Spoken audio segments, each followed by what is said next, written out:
পাকিস্তানের সেনাপ্রধান field marshal Syed অসীম মুনির পাকিস্তানের প্রেসিডেন্ট হওয়ার ইচ্ছা প্রকাশ করেছেন। এমন জল্পনা নাকচ করে দিয়েছে আন্তঃবাহিনী জনসংযোগ পরিদপ্তর আইএসপিআর মহাপরিচালক লেফটেন্যান্ট জেনারেল আহমেদ শরীফ চৌধুরী এমন জল্পনাকে মন গড়া বলে আখ্যা দিয়েছেন। খবর জিও নিউজের।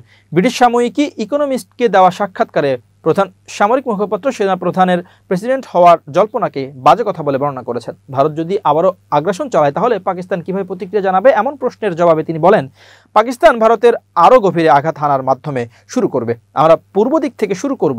ভারতকে বুঝতে হবে যে তাদের সব স্থানে আঘাত করার সক্ষমতা আছে পাকিস্তানের। এর আগে গত জুলাই মাসে প্রধানমন্ত্রী শেহবাজ শরীফ বলেছিলেন, প্রেসিডেন্ট আসিফ আলী জারদারিকে পদত্যাগ করতে বলা হতে পারে অথবা সেনাপ্রধানের প্রেসিডেন্ট হওয়ার কোনো উচ্চাকাঙ্ক্ষা রয়েছে, এমন খবর সত্য নয়।